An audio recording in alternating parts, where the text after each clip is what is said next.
আসসালামু আলাইকুম বন্ধুরা। এই মুহূর্তে আমি রয়েছি বর্তমানে মানিকগঞ্জের পাশে রিমোট একটা জায়গায়। ঢাকা থেকে মানিকগঞ্জের দূরত্ব প্রায় 30 থেকে 40 কিলোমিটার। তবে একটা জিনিস সেখানে খেয়াল করলে বলা যায় যে সবজি উৎপাদনের ভান্ডার আমাদের এই মানিকগঞ্জ। বিশেষ করে বলতে গেলে এখানে শীতকালে প্রায় লক্ষ লক্ষ হেক্টর জায়গা জুড়ে রয়েছে আবাদীয় ফসলি জমি। সাধারণত শীতকালে উৎপাদনটা বেশি হয়, যেহেতু এখানে পাশ দিয়ে বয়ে গেছে ধলেশ্বরী নদী। নদীর পানি কিন্তু এখন শুকিয়ে গেছে, যার ফলে এখানে জমির স্পেসটা বা আরও বেশি পাওয়া যাচ্ছে। এখানে আরেকটা জিনিস যদি খেয়াল করি, আমার যে সাইডে রয়েছে আপনার লাউ গাছ, দেখেন লাউ রোপণ করেছে। এটা কিন্তু আপনার প্রায় 2 কিলো জায়গা জুড়ে, শুধু জাংলা দিয়ে। এটা তো বাড়তি কোনো ইনভেস্ট নেই যে আপনার 2 থেকে 3 দিন পর পর সার দিতে হবে বা এমন তেমন কিছু না। এই দেখুন বন্ধুরা, আমার পেছনে এখন যে সবুজ অংশটি দেখতে পারতেছেন, এটা কিন্তু ধনেপাতা বা সজের গাছ। এটা প্রায় আরও 2 মাস লাগবে ফসলটি ম্যাচিউর হতে বা ঘরে নিতে। আবার এই পাশে যদি দেখি, পিছনে লাল গাছ, ওই লাল শাক রোপণ করেছে। তার এই পাশে লাউ শাকের যে ব্যাপক বিস্তৃতি রয়েছে, এই পাশটা কিন্তু মাটিতে রোপণ করেছে, অর্থাৎ কোনো জাংলা দেয়নি, মানে জাংলা ছাড়া শুধু জমির উপর ফসল হয়েছে। দেখুন, মানে ফুল ফুটেছে আর কি। লাউ এখন আসবেনি, আসবে আরও সম্ভবত 4 থেকে 5 দিন পর আমরা এই লাউ পাবো আর কি। জায়গার স্পেসটা দেখতে পারতেছেন, হাজার হাজার একর জায়গা জুড়ে রয়েছে এখানে ফসল জমি। ওপারে নদীটা কিন্তু শুকিয়ে গেছে, দেখছেন নদী কিন্তু নাই পুরোটাই। এখন শীতের সময় ওই আপনার ভাটা চলতেছে নদীর, যার দরুন এই নদীটা কিন্তু শুকিয়ে আপনার ফসল জেগেছে, ফসলের জমি জেগে উঠেছে, যার দরুন স্পেসটা এই শীতের সময় অনেক বেশি পাওয়া যাচ্ছে। আর এই পাশটা যদি বলি, আমার এই বাম পাশে, এটা কিন্তু বন্ধুরা লাউ শাক। লাউ শাকটা এটা আবার জাংলার মাধ্যমে রোপণ করেছে। এটাও প্রায় 1 কিলোমিটার জায়গা জুড়ে, কিন্তু আপনার ফুল হয়েছে।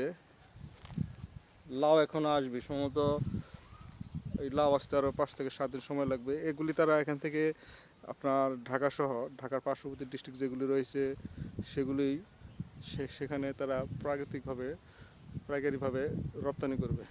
এই হলো আমাদের মানিকগঞ্জের গ্রামের বিশাল ঐতিহ্য। যদি যেখানে যাই শুধু চারপাশে শুধু সবুজ আর সবুজ। তবে সবজি উৎপাদনের ভান্ডার বললেও আমাদের এখানে অনেকটা ভুল হবে না, কারণ এখানে লক্ষ লক্ষ হেক্টর জায়গা জুড়ে রয়েছে শুধু আপনার এই কৃষকরা চাষাবাদ করতেছে ফসলের জমি হিসেবে। আবার নদীর ওপার যদি ধরাই ক্যামেরাটা, ওপারে রয়েছে আপনার, ওখানে কয়েক লক্ষ হেক্টর জায়গা জুড়ে রয়েছে। অবশ্য আমি ওপারে যেতে পারতেছি না, সময়টা আমার এতটা নেই। ওখানে একজন কৃষক চাষ করতেছে। দূরে যে বড় বড় গাছগুলি দেখা যাচ্ছে ওগুলো কিন্তু পেঁপে গাছ, মানে পেঁপে রোপণ করেছে আর কি। বন্ধুরা, আমি এই নদীর পাশে চলে এসেছি, যেটা আপনার ধলেশ্বরী নদী বয়ে গেছে ঢাকার পাশ দিয়েই।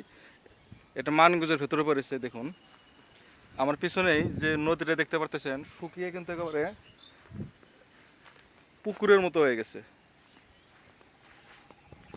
এই দেখুন পিছনে যে সামনে আপনার পানির মতো বয়ে গেছে ঝোড়া, এটা কিন্তু আপনার ধলেশ্বরী নদী। আপনার শীতের সময় এই নদীটা শুকিয়ে যায় এখানে, এই মানিকগঞ্জের পাশ দিয়ে বয়ে গেছে, যার ফলে এখানে যে আপনার লক্ষ লক্ষ হেক্টর জায়গা জুড়ে এই নদীর এটা কিন্তু চর জেগে উঠেছে। এই সুবিধাটা কিন্তু আপনার এখানে যারা স্থানীয় কৃষক যারা চাষাবাদ করে, তারা এটা বছরে 7 থেকে 8 মাস পেয়ে থাকে প্রতি বছরে। কারণ আবার যখন বন্যা চলে আসবে তখন এই জায়গা পুরোটা কিন্তু পানিতে ভরে যাবে। আমার পিছনেও আরও দেখতে পারতেছেন, এখানে প্রায় কয়েক হাজার একর জায়গা জুড়ে রয়েছে। এখানে লাউ গাছ, দেশি লাউ রোপণ করেছে। তার এই পাশে যদি ধরি নদীর পাড়ে, এখানে আদা রোপণ করেছে। আবার নদীর পাড়ে দূরে, অবশ্য ক্যামেরাটা আমি ফোকাস করতে পারতেছি না, ওখানে রয়েছে সরিষা ফুল লাগিয়েছে। দেখুন শুধু অবস্থাটা, ওই দেখুন সরিষা ফুল পিছনে। আবার ওখানে বীজতলা করে রেখেছে, সম্ভবত ধানের চারা রোপণ করবে। ওই যে দেখুন, যেটা সবুজ নাই, শুধু মাটি কেটে রেখেছে, মানে মাত্র এই লাঙল দিয়ে রেখেছে।